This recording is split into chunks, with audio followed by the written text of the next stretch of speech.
Okay, so this is the book of the gradual sayings I'm reading from, which is the Pali Text Society translation of the Anguttara Nikaya. This is the fifth book, the book of the 10s and 11s.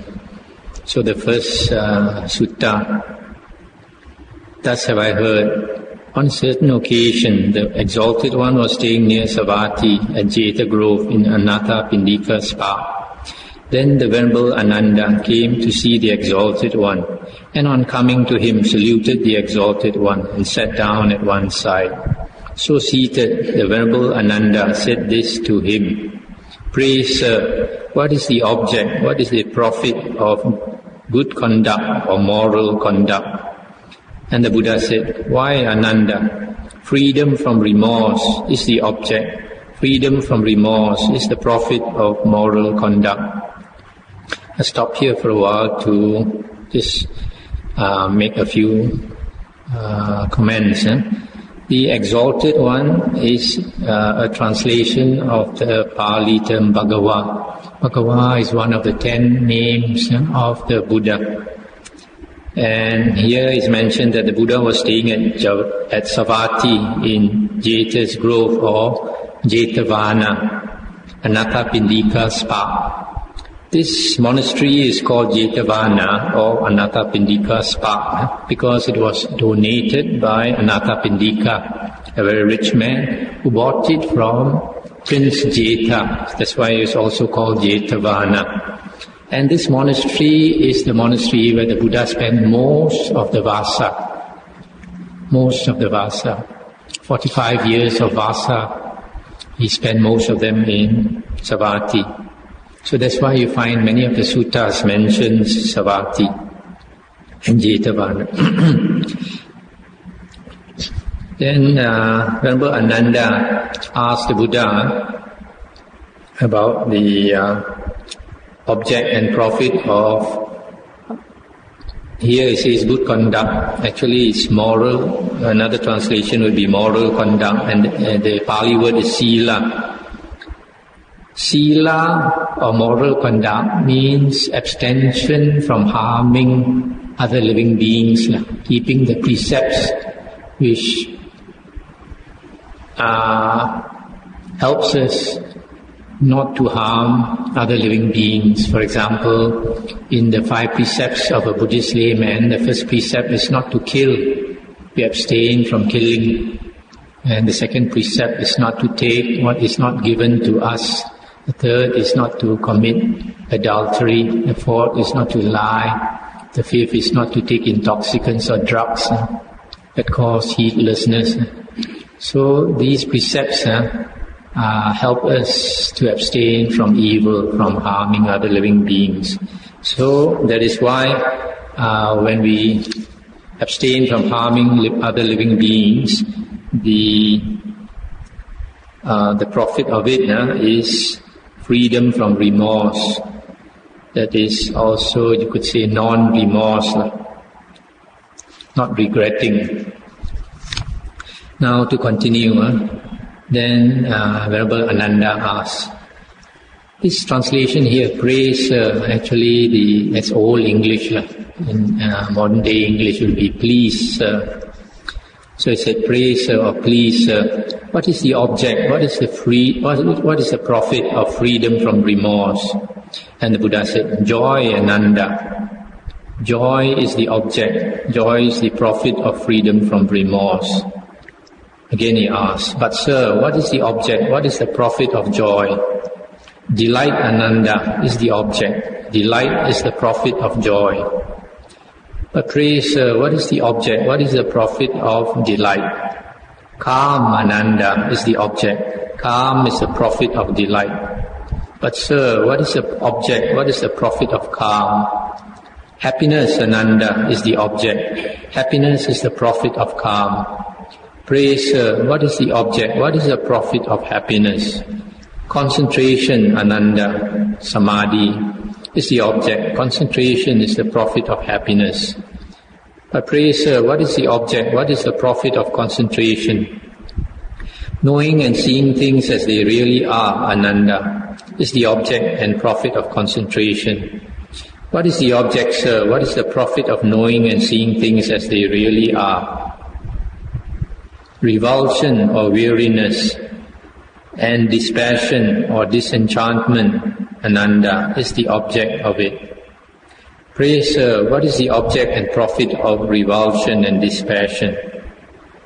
Release or liberation by knowing and seeing, ananda, is the object and profit of these.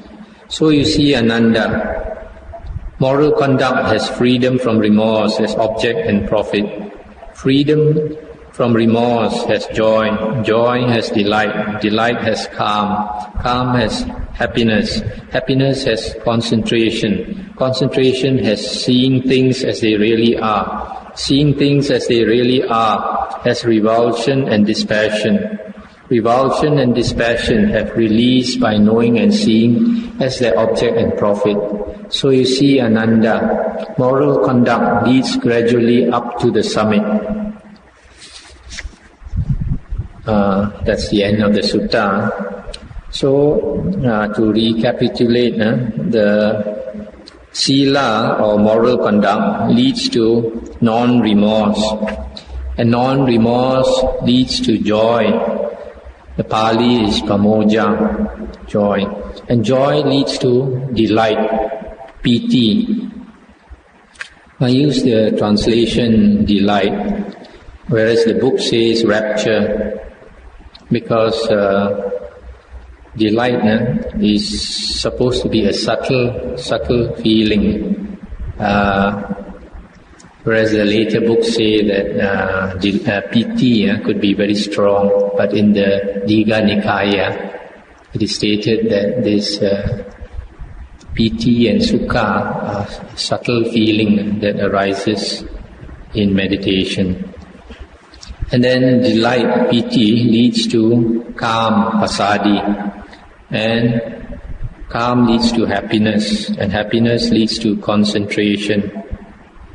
So you see, basically, sila gives us non-remorse, and that leads to delight, and delight leads to calm, and which later leads to concentration. Concentration samadhi is defined in the suttas generally as the four jhanas, or one-pointedness of mind, which is also explained as the four jhanas. And then concentration is a condition for knowing and seeing things as they really are, and which later leads to liberation or release.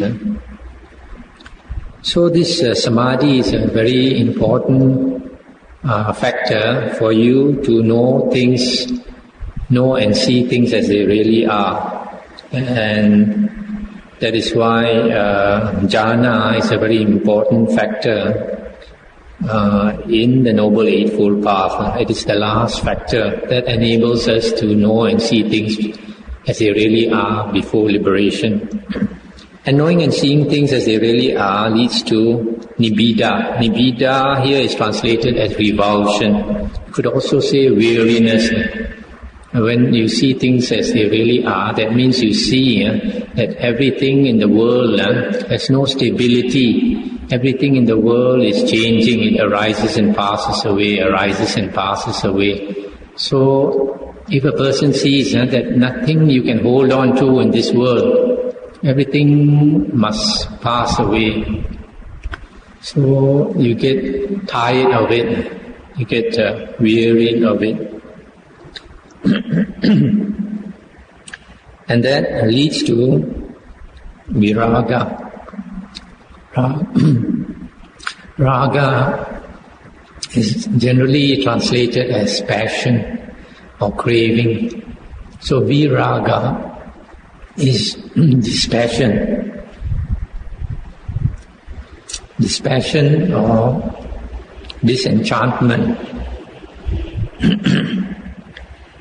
And when a person is disenchanted with the world, he lets go of the world.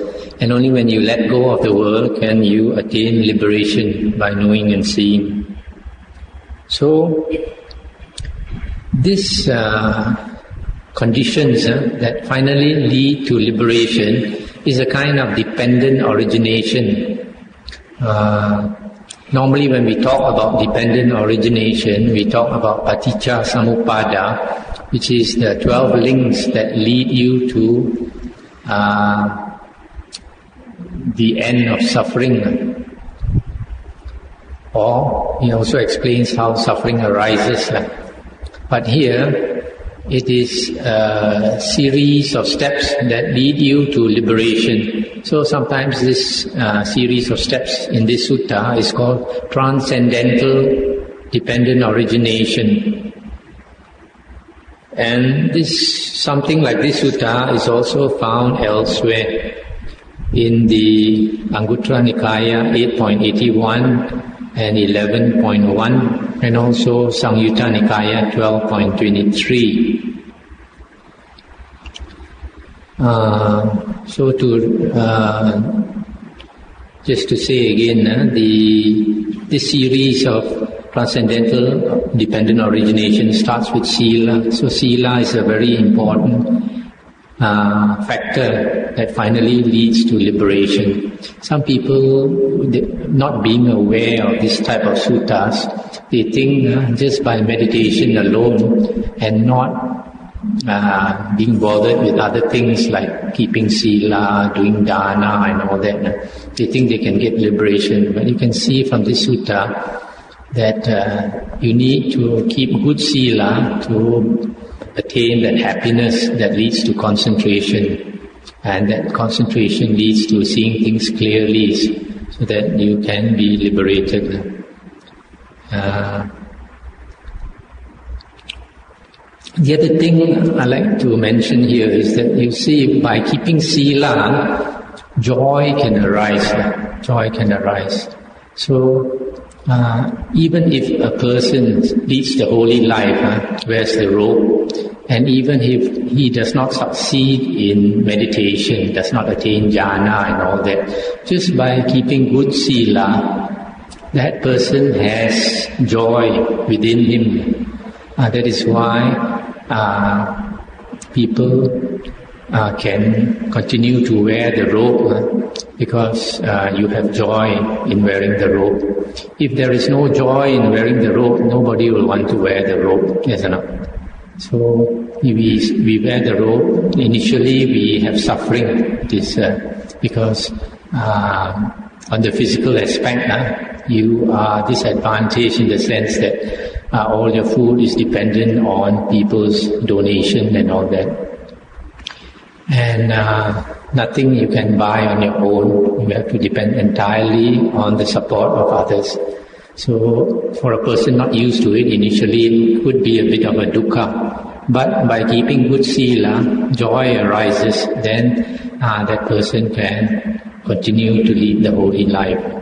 And then if he meditates and attains deep concentration, then greater joy arises.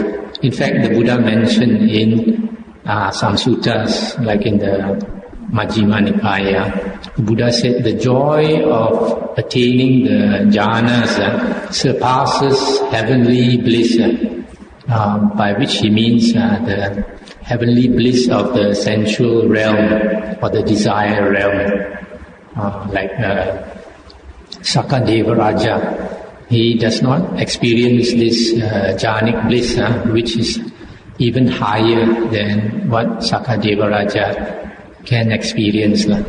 So, if a monk actually practices the holy life well, then he has great happiness within, and that makes up for all the physical discomforts that he could experience.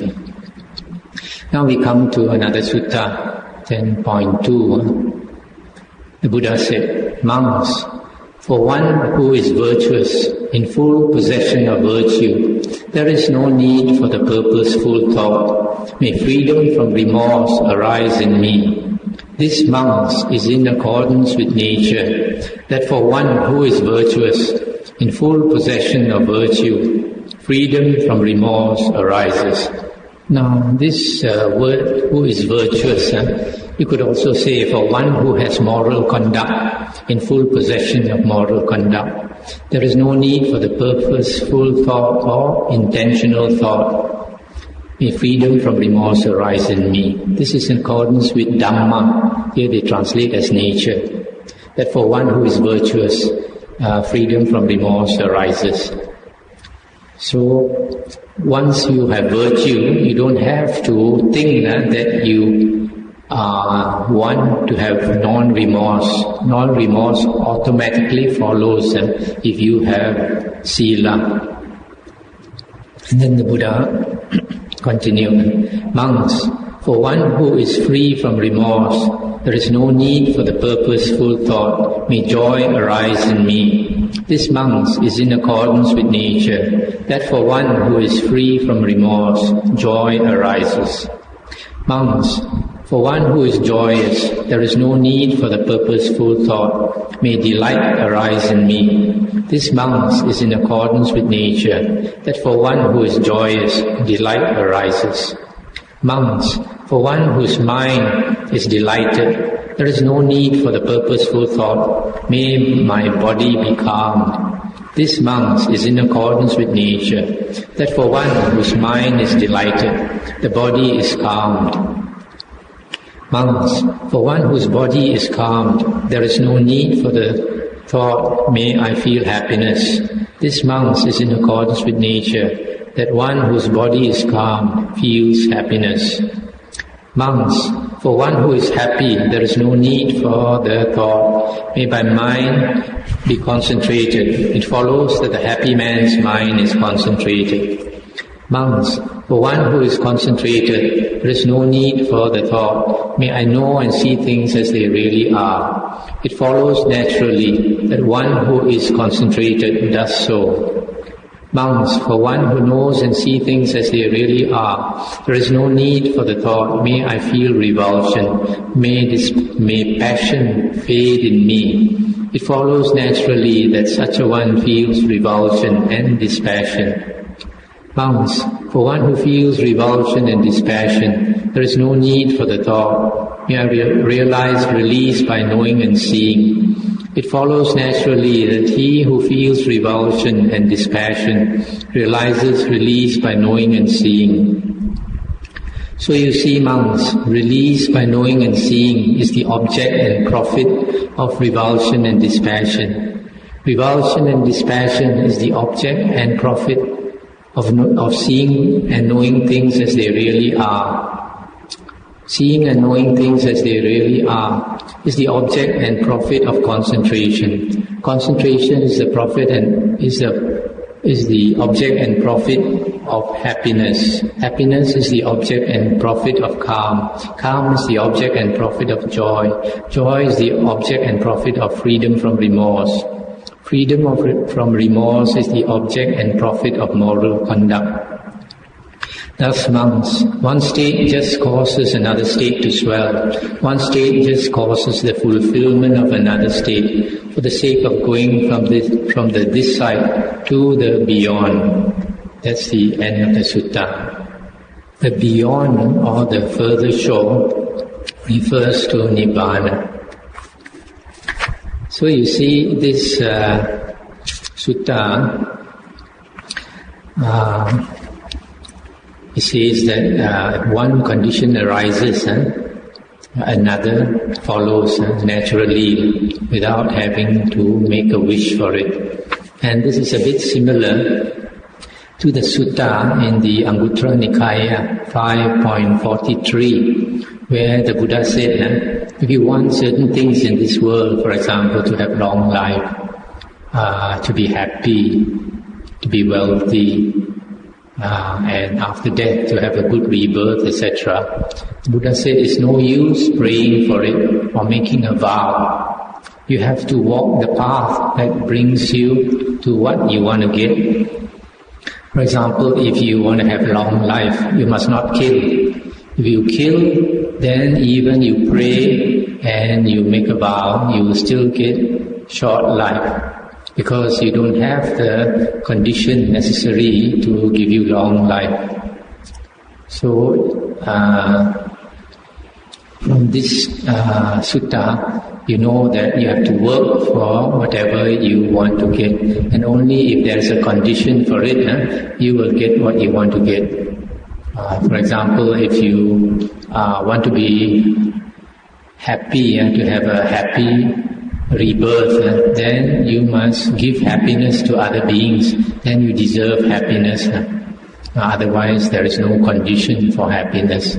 It's just like a person, if he sees the newspaper, there's a vacancy for a doctor, but he does not have the qualification of a doctor. How can he apply for the doctor's job? Yes or no? Or if a person is applying for a lawyer's job, he has to have the qualification of a lawyer before he can apply for a lawyer's job. So in the same way, whatever we want, we got to have the necessary condition to get what we want. So this sutta is telling us, if we want to be happy, then we got to have sila. We have moral conduct. So because we don't harm others, then we have non-remorse, and non-remorse leads to joy, etc. And the rest of the sutta is a bit similar to the previous one. So this is another sutta that also shows, if you want to attain liberation, then you could have all these conditions that leads to liberation. Now we go to another sutta, is 10.8. The Buddha said, monks, a monk may be a believer, but yet not be virtuous. Thus, in that respect, he is incomplete. That defect must be remedied by the thought, how can I be both a believer and virtuous? But monks, when a monk is both of these, he is complete in that respect. I stop here for a moment. Here, to be a believer, a monk may be a believer. Here actually you could say a monk may have faith and yet not be virtuous and yet not have moral conduct. So that monk has faith, but that's the only thing he has. So he has to develop moral conduct. Then he is complete up to that respect. Then the Buddha continued, monks, a monk may be both a believer and virtuous, yet not learned. He may be a believer, virtuous and learned, yet no Dhamma preacher. He may be a believer, virtuous, learned, and a Dhamma preacher, yet not a frequenter of debates. He may be all of these, yet not be confident in expounding Dhamma in a company. He may be all of these, yet not expert in monastic discipline, Vinaya. He may be all of these, yet no forest dweller, a lodger in solitude. He may be all of these, yet not be one who attains at will, without difficulty and without trouble, the four jhanas which belong to the higher mind, which even in this same visible state are blissful to abide in. Nor does he, by destroying the asavas in the same visible state, comprehending it of himself, realize the release by mind, the release by wisdom, and attaining it abide therein. So in that respect he is incomplete.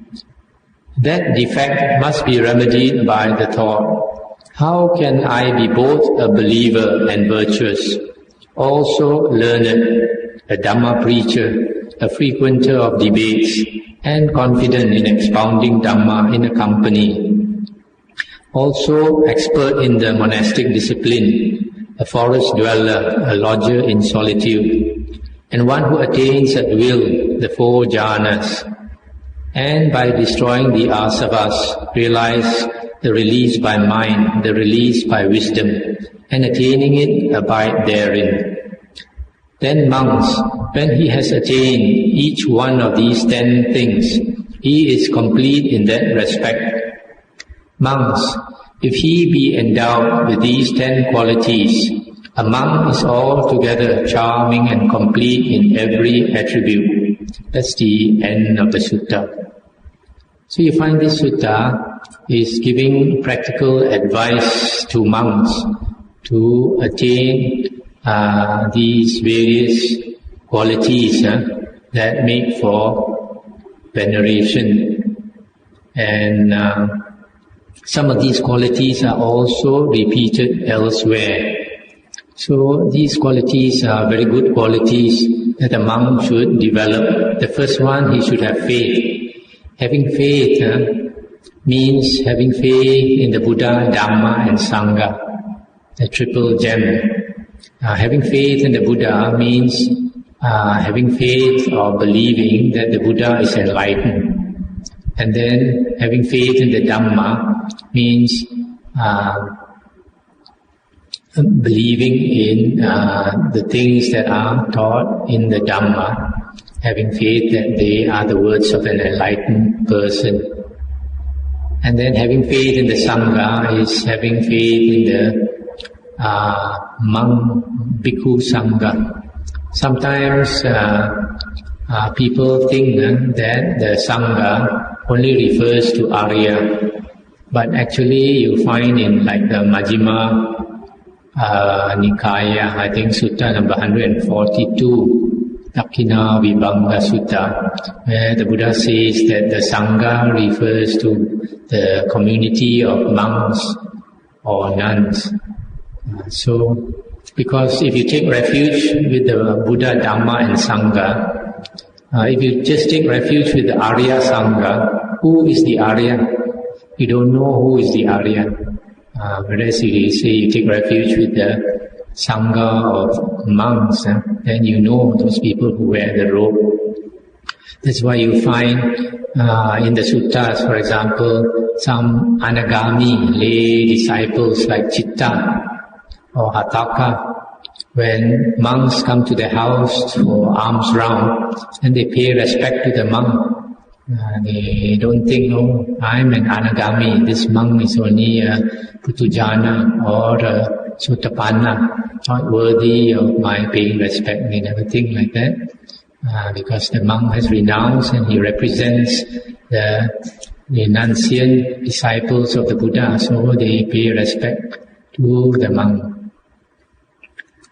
So that is having faith. And then the second one, having moral conduct. Having moral conduct is keeping the precepts. And basically the precepts that are important are those precepts which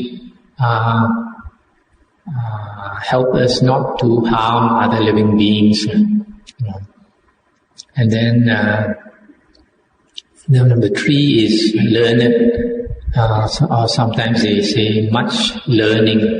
The Pali word is Bahu Sutta, or sometimes the equivalent is Bahu Satcha. Bahu means much, Sutta means hearing, much hearing of the words of the Buddha. And Bahu Satcha is much hearing of the Satcha is truths. Truths means the truths found in the Dhamma or the Buddha's words. So it also means the same thing, being knowledgeable about the Buddha's teachings, the Buddha's words in particular.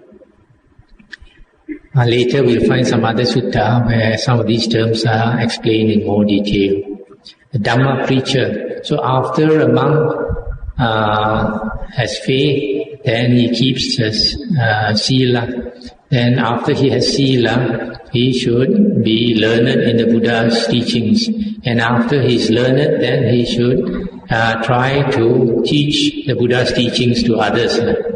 Dhamma preacher. Then after that, he should be a frequenter of debates. Actually here, frequenter of debates, you could also say that he is one who discusses the Dhamma with others. Because discussion of Dhamma is also very important to help us understand the Dhamma. Sometimes there are certain points of Dhamma, when we read the suttas, we are not very clear. So when we discuss with other people who also study the suttas, then sometimes they might understand certain topics a bit better than us, and we could learn something from them. As they say, more heads are better than one. So here the number 5 is frequenter of debates or frequenter of Dhamma discussions. And then after that, confident in expounding Dhamma in a company. This one also needs some training.